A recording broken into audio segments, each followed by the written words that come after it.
It's a rainy and gloomy day at King's Dominion, and honestly, no better day to check out some construction updates for Halloween Haunt.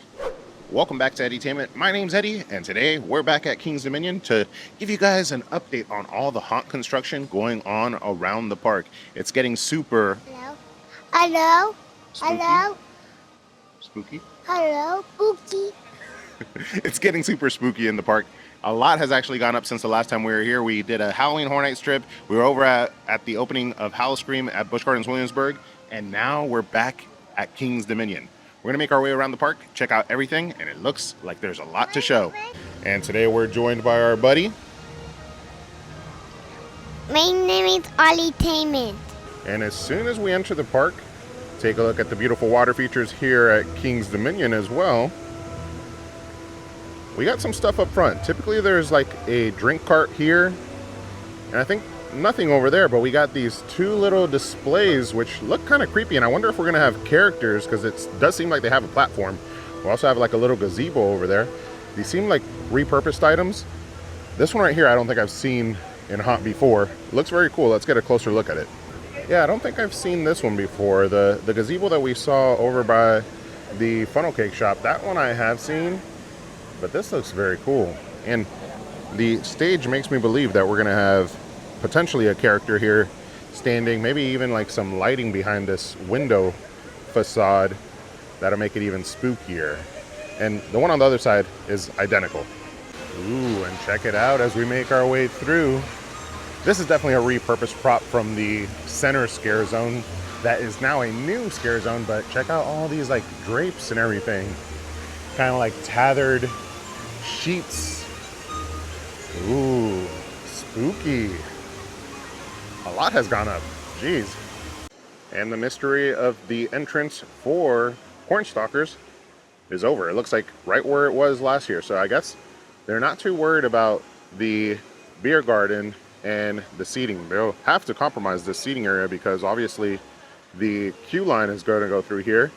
They must be predicting that this isn't as popular as they expected, is what I'm thinking. Because if not, there's going to be some crazy congestion of people trying to get beer, as well as potentially grab a seat so they can relax at certain periods of the night. And we make a quick stop right under the Eiffel Tower. It's currently raining, so we're trying to keep ourselves dry. But I wanted to mention, the event starts now officially 2 weeks from now. So 2 Fridays from now, this event will be opening its doors and you could come enjoy it. We also have shows. So this year we have 3 shows: the Blood Rain show, the Burlesque show, and there's another show, but Conjure the Night is not gonna be returning, which is kind of interesting. Now that I see, we went to Howl-O-Scream for their opening weekend and they have kind of a Conjure the Night style show. But it's indoors at their fest house. I'm surprised that here at the front, like bandstand, they're not going to be having Conjure the Night. I thought that was a pretty good show. It's sad to see it go. Let's go on top of the Eiffel Tower and see if we can get an update on Cornstalker. Last time that we were here, no corn was up. The maze was kind of deconstructed completely. And now that we have the entrance, let's see if we have the corn.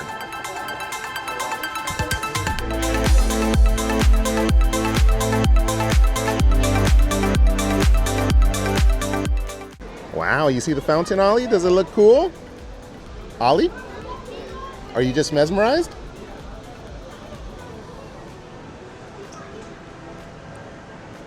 And I think we do see some stuff for Cornstalker. We'll take a closer look in just a second.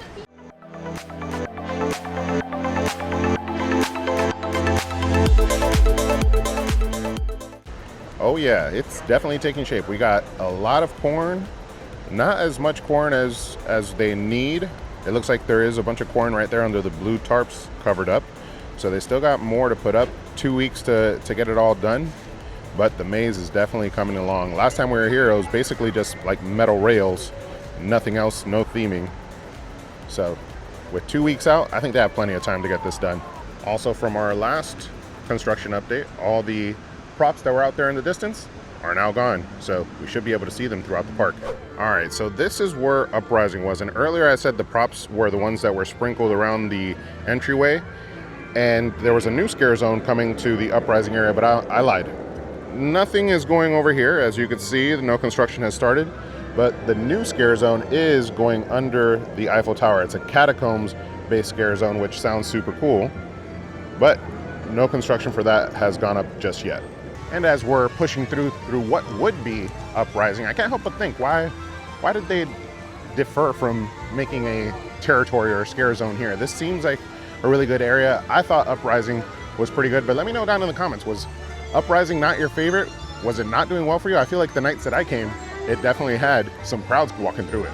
Ollie and myself just grabbed ourselves a burrito bowl and ate it at the Pass Holder Lounge, and check it out. The big spiders have returned. Spooky. I don't know why, it seems like their eggs this year are a little bit bigger. That might be new. Ooh, and just on the other side, the masquerade is starting to take place. No signs for it, but the construction is definitely up. The music is not too fitting. And shoot me a quick like for filming with one hand, pushing a stroller, and going through a scare zone. Oh, that looks new. What makes it rain out loud is thunder, why do lovebirds sing? I do enjoy this scare zone here. The characters here, the characters in here are very cool, and they have these areas where they could act like statues and scare you.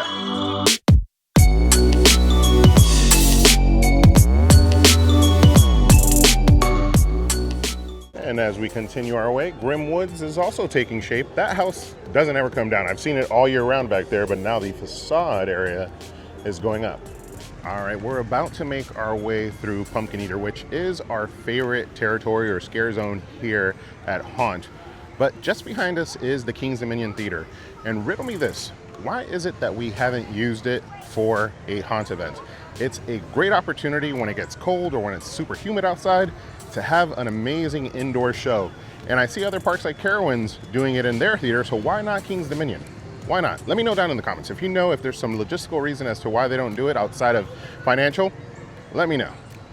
And also, very cool, it looks like the bricks have gone up. So if you paid for your brick, it's about time to make your way out here and see if your brick is here for you to see. And I did see over here, this is one that I know, that's Ace, American Coaster Enthusiast. And into Pumpkin Eater we go. It is looking great. Check out all the faces on the pumpkins. I know this is something that at Halloween Horror Nights people always pay attention to, but the props are coming up nice and quick. I want to mention also, we did consider getting ourselves a brick, and now that we see them up, they look super cool. We should have done it. And now we're in the thick of it. The rain is starting back up, but you'll see some of the props are definitely missing. So over there, the entry sign to Pumpkin Eater, some of the stuff that goes here in the middle, but a lot has gone up. I'm excited for Haunt. On that note, we are super excited for the event, but some of you guys may have seen my last video talking about the changes and the upcharges coming to Haunt. Now, although I may be coming less due to those upcharges, I'm still excited. I'm excited for any Haunt event that's coming. We're going to take a look at the Bayou entrance in just a moment, but yeah, we got all returning houses and now an upcharge for this year's event, which is concerning, but we'll talk about it more in detail and whether or not it's worth it once the event opens up and we get to check out all the houses with you. And here she is, the beautiful Blood on the Bayou house. This house has like a double facade. This is the first facade, which offers a pretty cool, unique upcharge that I actually support. It's the photo opportunity right there, and then you can purchase it here when you exit the house. There's a second facade that's super cool as you enter the actual house building. But yeah, I support this upcharge. There's other upcharges that just don't make sense, but this one is a cool memento of the house and the event. Also, this house is one of the top houses at the event.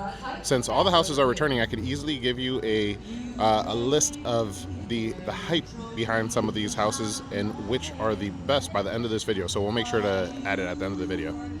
And rounding things out, we have Trick or Treat, a welcomed return, as well as Cleaver Brothers Carnival, another welcomed return. A lot of the props are up, but still a couple things missing. The burlesque show will also be in this area, and as you can see, they have like the dead trees in the center areas of Candy Apple Grove here, and all the clown facades as you walk through.